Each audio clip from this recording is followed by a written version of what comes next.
10 cards to be picking up from Quarter Century Bonanza. Make sure you guys smash the crap out of that subscribe button so you guys don't miss out on more awesome content. Clockwork Knight starting off over here. You know, not even a week ago, this card was $15. Now you can pick up its Quarter Century highest rarity version for that exact same price, which is actually kind of really cool to be thinking about out here. Keep in mind that with Supreme Darkness, we do have the Clockwork Knight coming out, the Link one. That searches for Clockwork Knight, man. Imagine if you don't English very well. That's going to be a nightmare to decipher. It gives you the ability to search. This was mainly Cyber Dragon and Earth Machine power-ups. Yes, I know people still play Earth Machine out here in the year 2024. Even if you think the deck is bad, I don't care. I think that this was a very acceptable reprint to have because this card had no business paywalling itself at the level of insanity that it actually was. So, Konami, you actually get a thumbs up from me on this because this reprint was so needed. It was insane. That grass looks greener. So, you guys remember seeing the buyouts of this card? The guy that bought 30 copies of grass at $30 a piece. They took the $900 investment challenge. The investment's in shambles right now, actually looking at this. And let's call it what it is. Grass has needed a reprint for a very long time. The fact that, you know, they waited till Rarity Collection, gave it some nice upgrades, by the way. The QCR for this is a phenomenal addition to your collection. Like, that's the thing you got to think about here. Availability, accessibility. Konami doesn't want grass to be a $30 card, especially if you want to play like a random 60 card deck. Like, now that Thrust is also readily available in combination with this, this is such a nice addition to the world of Yu-Gi-Oh! Deck building. Like, I'll take it. Also, you know, once again, any 60 card hybrid pile that you want to play, you know, I just need Konami to move this to 2 on the next list, and we can actually, you know, talk. Heatwave. So this is only relevant for 2 situations. One, all the Tenpai mains out there that didn't have this card and absolutely think this card is absolutely the nuts. I know a lot of absolutelys there. And then to the control option decks out there, hello Guru Control, how are you? That are looking to play this to go first, stun the opponent's turn if they didn't open up some sort of power card. Hey, this card just promotes degeneracy all the way around. I know a lot of people look at this card and they're like, oh, it needs to be limited, Robbie. I'm like, no, not really. It's just one of those situations that it's an extremely good card, but it only becomes really good in more niche situations. I think that's the thing people don't like is when a card becomes really good in those extremely niche situations, like when the format's so crazy and the going second deck needs to go first. You know, it's that level of toxicity. And then we have polymerization over here.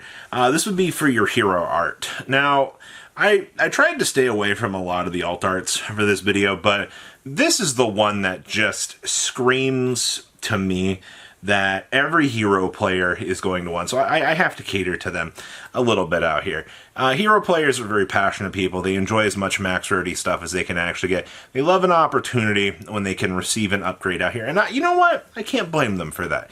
And the fact that their actual polymerization got 2 of the most classic heroes shown, actually I would say these are the 2 most iconic hero cards in the entire game. You got a spell card that features these 2 cards. Yeah, I'm going to go nuts for this too, actually. I actually love to see that.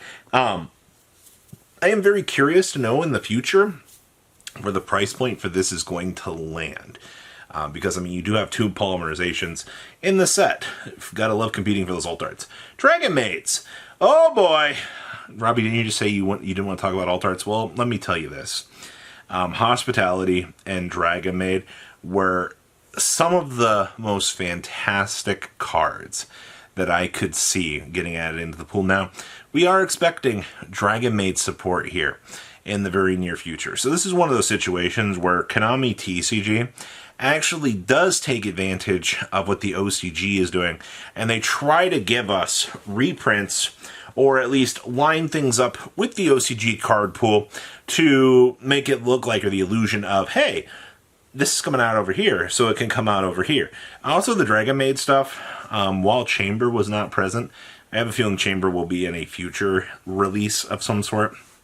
I will say, be looking at these cards, get them while you can. They are some pretty nice upgrades, that is for sure. Promethean Princess. This one is for all of the Altergeist players out there that couldn't afford a Promethean Princess up to this point. Congratulations, you can officially play Altergeist, and you can terrorize your locals. That's right, MultiFaker, MultiFaker, MultiFaker over there. Yeah, it's. I remember the whole big thing about this was I saw an Altergeist player a long time ago. It was like, I can't afford Promethean Princess, and a lot of people were just like, you can't afford $20. Like, what? Now you can. And even though this is a power-up for every fire deck, you know, I'm not going to hate on it for that. A few people are like, oh, this should be banned because, you know, it has the interaction pop during the opponent's turn, you know, popping 2 cards. Yeah, it's a very good card. It's a free body on the field. It does allow for some control options, which are very, very nice. But let's call it what it is at this point. You know gosh darn well that this stuff is an incredibly good card, and the fact that we are in budget territory now is amazing. Diaab Belstar and Wanted. Oh, baby. These 2 cards getting reprints don't fix the problem of the deception being a lot of money. And I think it's cool that Wanted and Diaab Belstar have these cheap cards going for them. Oh, absolutely. All right. My problem here, though, with that whole statement is, oh, crap. Like, we got cheap Wanteds and cheap Diaab Belstars. Cool. What am I going to do with this? I guess I can play my budget TG deck now for what that's worth, but you know, you're a little bit out of the realm of power scaling, I feel like, at this point. This is good for budget players that wanted to experiment around with the deck. I will say, though, if you're looking at playing anything with the Asmina package, you're getting pummeled by another $150 plus. That's not good, and I don't like that at all. Bonfire. Now, this, I think, is the biggest win here for fire players, because the Searcher, I guess this is also a win for Volcanic players now. Volcanic mains can finally get their Searcher that they wanted for, I'm hoping, nothing, actually, after this set hits, you know, the global down run circulation out here. You know, it's probably going to go to 1. As much as we want to sit here and be optimistic, we want to be, you know, like, oh, you know, we finally got the Bonfire reprint. We probably got the Bonfire reprint with it going to 1.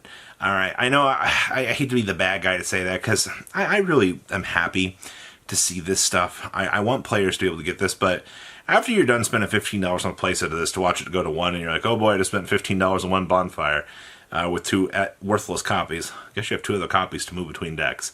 But the reality of the situation is still the same. All right, you got them cheaper, I mean, than they were. I'll take that.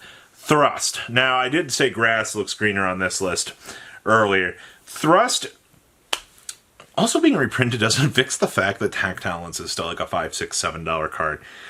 That's another problem in and of itself. After that card got reprinted, it's just been so all over the place as it is in terms of value, which is nuts. But Thrust was a very good addition to this pool.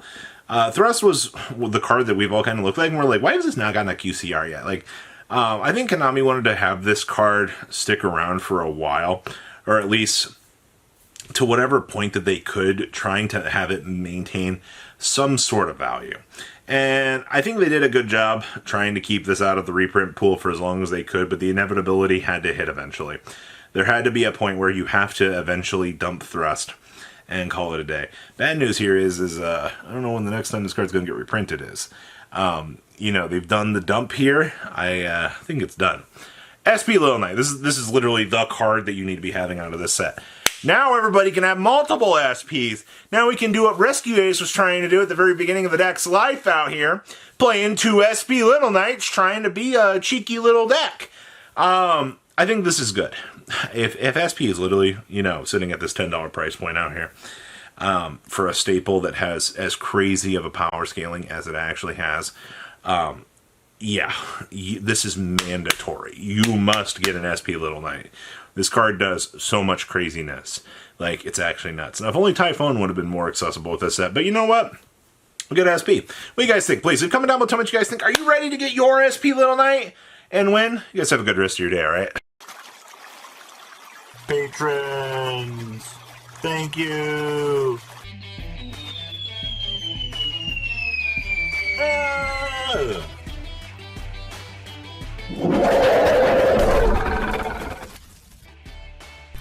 Thank you so much for watching. Check out these other videos.